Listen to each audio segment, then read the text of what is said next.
Hello, how are you doing? I am back on this beautiful day of Venus to give you another short sneak peek into the astrology of 2022. Doing this little series of sneak peeks as we lead up to my year ahead planning workshop and broadcast, which is happening the beginning of December. But I wanted to give you guys a little bit of a preview. And last week we talked about Jupiter changing signs and how that really sets the tone for all of us for the year. The vibe and the energy, the zeitgeist is the Jupiter spends about a year in each sign. So that mood and energy that we all experience that makes each year unique has to do with the sign that Jupiter is in. And we talked last time about how Jupiter is moving into Pisces, into his rulership, and how that's going to feel for all of us.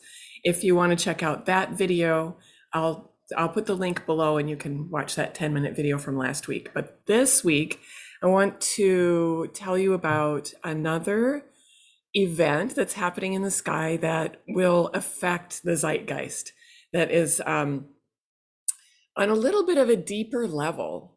So the lunar nodes are changing signs. They change signs about once every year and a half, and they cycle through the same position every 19 years. So this is a repetition of a 19-year cycle. So you can look back to what you were doing 19 years ago and 19 years before that to get a flavor of what this change is going to bring. So the lunar nodes are not bodies in the sky. They're not planetary bodies. They're mathematical points. They're the eclipse points, the sensitive nodes where the sun and the moon meet during eclipses. And they move. They're positioning through the signs. So being these energetic points rather than physical bodies gives you a clue as to how they operate in the chart.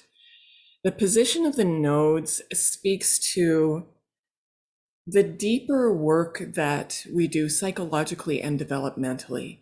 The nodes are the places where we encounter the energetic realms. So there's that sensitivity, that quality of being a portal into the other world, if you will, that the nodes carry with them. So personally, in our own natal charts, they speak to where we enter and exit from the energetic realms. And when we're talking about mundane astrology, in other words, the astrology of the times, the whole world, when the nodes change signs, it gives us a clue as to what the work of the collective is going to be on a deep developmental level. So for the last year and a half, the nodes have been in Sagittarius, Gemini. Okay, so just to give you a perspective, the two nodes, south and north, are always directly across from each other. They move as one body. The ancients saw them as a dragon with a head and a tail. So you can see them moving independently of each other across the zodiac from each other, but you can think of them as two different parts of one body. So they're always in opposite signs. And they've been hanging out in Gemini, Sagittarius. And the way that we've seen this reflected in the collective is the collective concern for Gemini information and Sagittarius wisdom truth, right? These have been the hot and sensitive points where we have been doing our deep collective shadow work around what is truth? How do we convey information? What are our belief systems? And how do we express and share those with each other? And we can see that it's been both a really exciting and forward-moving time around those themes, and also in many ways a challenging and difficult time around those themes for us as a collective.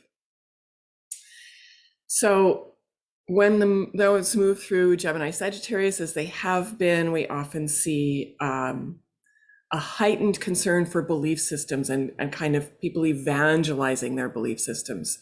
We see on a personal level, people shifting and changing what their primary spiritual or informational values are. And we have seen a lot of that. So as we would expect from these air fire signs, a lot of it is spiritual and intellectual as we move through Sag Gemini. So there's about to be a big change as the nodes move from Sag Gemini into Taurus Scorpio. That happens at the end of December, and they stay in those signs until July of 2023. So we have about a year and a half. And so the collective focus and experience is going to shift from this sort of fiery, mental, spiritual, intellectual challenge and shifting of values and beliefs into the very grounded, material focused and security focused signs of Taurus Scorpio. So it's a real qualitative shift from air fire into earth water, and from the passionate intellectual and spiritual qualities of Sag Gemini into the equally passionate but more body-based and material-based realms of Taurus Scorpio.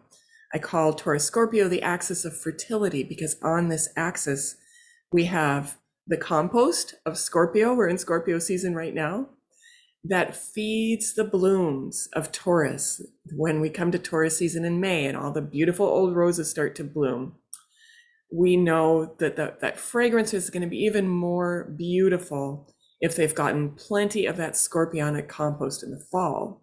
So psychologically, what we do on this axis is delve deep into the collective unconscious and how that's reflected somatically in our bodies, and learn about what we value and what actions we can take to improve our material security, both as a collective and personally, and to connect, to do that Taurus Scorpio work of connecting the body with the sacred.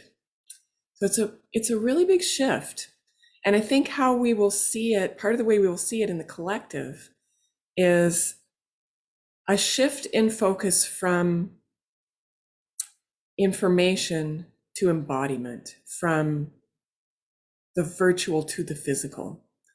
Who knows what shape this is going to take, but I think we're going to see some more concern with material security.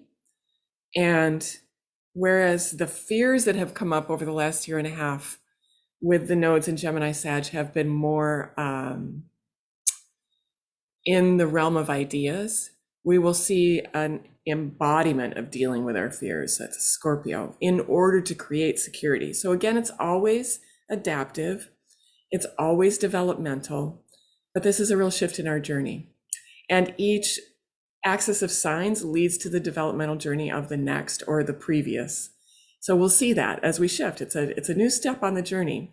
And this will affect you personally in the Taurus Scorpio houses of your chart. So when we get together at the beginning of December in our workshop, I'll go deeper into how I think this is going to play out in the collective, and also deeper into how it will affect you personally with the North and South nodes transiting your Taurus Scorpio houses. How you'll be manifesting, how you'll be dealing with your fears, how you'll be coping somatically, and how you'll be creating and manifesting more security and beauty in your life. So we have a couple more days for you to sign up for this workshop at the early bird pricing, which is $35 less than what it's going up to on Sunday. So if you were thinking about signing up for this workshop, I only do them once a year. It's one of the only live workshops that I do throughout the year.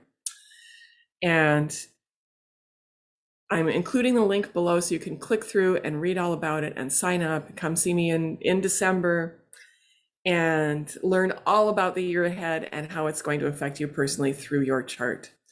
The year ahead one-on-one consultations are sold out at this point. I'm booking now into February. So if you want to come see me in early February and still get a sense of what the year holds for you, you can also book that, and I'll throw that link in as well. So I'm live streaming from Zoom right now, and I can't see your comments on Facebook. So after I get off the air, I'm going to jump into the comments on Facebook and YouTube. And if you have any questions about what I've just said or about the workshop, go ahead and drop them into the comments. And I'm coming there now, and we'll talk to you there in the comments. Thank you for sharing some of your Friday morning with me. And I hope to see you in the Year Ahead workshop. Okay, bye for now.